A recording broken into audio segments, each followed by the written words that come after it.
Hello, and welcome back to Supernatural Side of Life, where we tell paranormal stories. And today, I thought I would try something a little bit different. I thought I would take a step back and talk about history and sightings and definition of what this paranormal activity is. The definition of a spirit or a soul of a person or animal who has passed is said to be something that appears to the living in bodily form or something that haunts a location. There are what I believe to be two different kinds of hauntings. The first of which of that is an intelligent haunting, something that interacts with what is specifically going on around you. And the second of that is a residual haunting. A residual haunting is kind of like a little bit of a tape of this person or animal's life. It's a small portion, generally tends to be something that has a lot of energy behind it, a traumatic event. Most of the time, it's what was the cause of the death, that they just play over and over and over in like a loop. So they play this small portion of their video, it rewinds, they play the small portion again. It isn't always back to back. Sometimes there's huge gaps, sometimes it's only once a day, so it just depends on the residual haunting itself. Historical beliefs of ghosts go back a really long time, starting with a Babylonian tablet that is thought to be dated back to about 1500 BCE, depicting an exorcism of a ghost, or maybe potentially even instructions on how to complete an exorcism.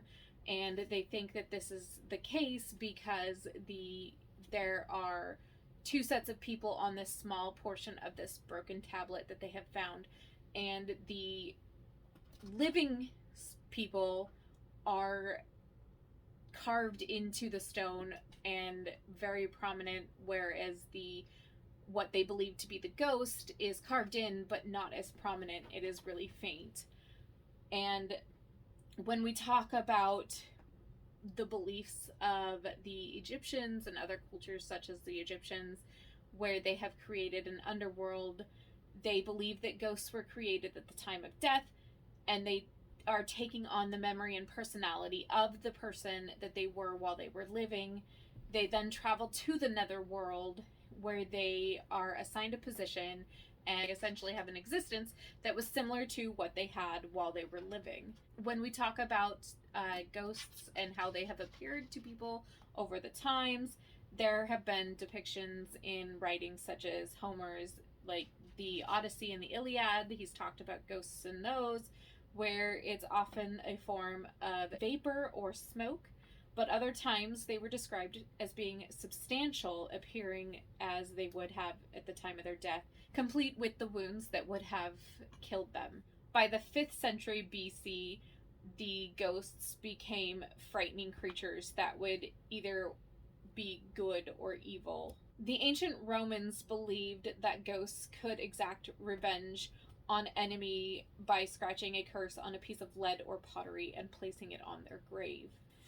In the Middle Ages, ghosts were reported to fall into two categories, and those were the souls of the dead or of demons. The dead souls returned for specific purposes, while demonic ghosts existed only to torment and to tempt the living. While medieval European ghosts were much more substantial than those of the Victorian era, they were said to be less solid and could move through walls, but they were often described as paler, sadder versions of the person that they had been when they were alive, and dressed in tattered gray rags. And the vast majority of the reported sightings were male. During the Crusades in the medieval period, there was a recorded ghost sighting in 1211. This was by a gentleman who was part of the Crusades, and he said that his cousin had been visited many times by a boy who had been recently murdered in the forest. The visits, as he called them, lasted all summer long, and through his cousin, the boy would tell he would talk to everybody about his ghost stories. And that stopped when a local priest requested to actually speak directly to the cousin, and this led to a extended discussion about theology where the boy, the cousin, had narrated the trauma of death and unhappiness of his fellow souls in purgatory, and he reported that God was most pleased with the ongoing crusades against the Cather heretics that had started 3 years earlier.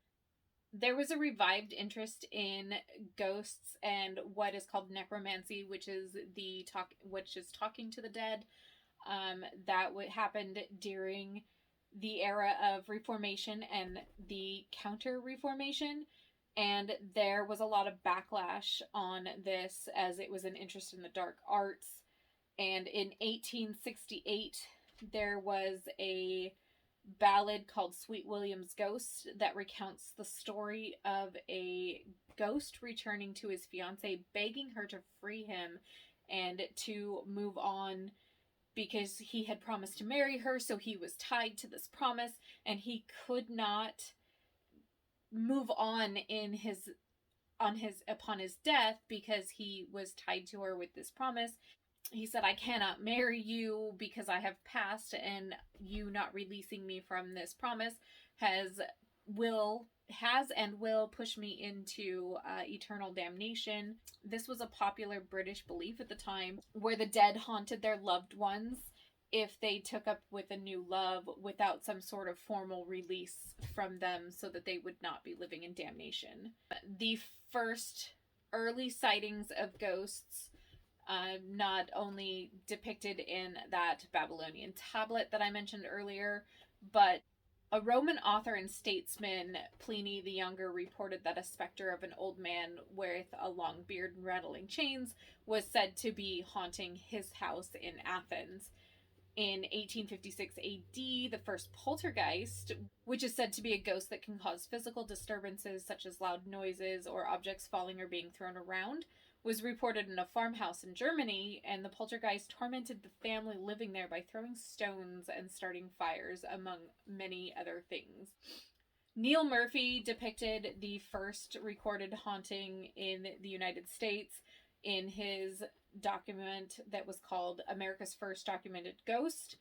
And he said that the first documented ghost sighting in North America occurred on August 9th, 1799, when Abner Blaisdell first heard the strange noises in his house. He lived in, and I apologize if I'm butchering this, I tried to look it up, Machiasport, Maine.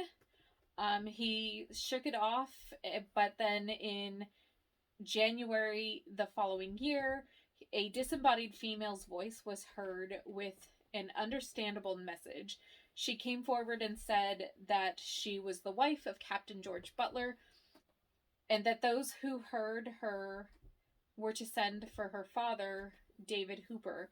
And they did. Abner Blaisdell contacted David Hooper, and when Mr. Hooper arrived, he heard the voice too and said, yes, that's definitely my daughter Nellie.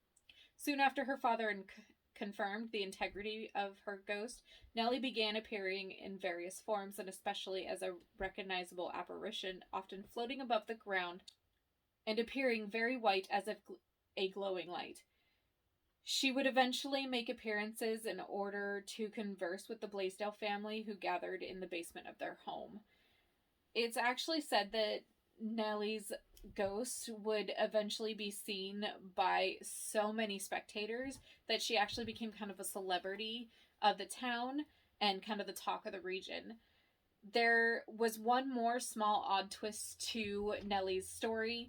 Nellie, who had died shortly after giving birth, suggested to her former husband, Captain Butler, that he marry Abner Blaisdell's daughter, Lydia. She kind of became a phantasmic matchmaker, if you will. The ghost eventually got her wish, blessing the union. Nellie is said to have told her former husband to be kind to his new wife, and she actually foretold Lydia's premature future death, something that indeed happened after giving birth to her and the captain's first child. So those are some brief history and first sightings of ghosts that have been reported throughout history, and I just think it's absolutely fantastic. What do you guys think? Do you like seeing these kinds of stories from me where I just sit down and talk to you guys and give you a little bit of history? Or do you enjoy the little videos that we give with the visual context to go along with our stories? Thank you so much, and let me know in the comments down below what you think.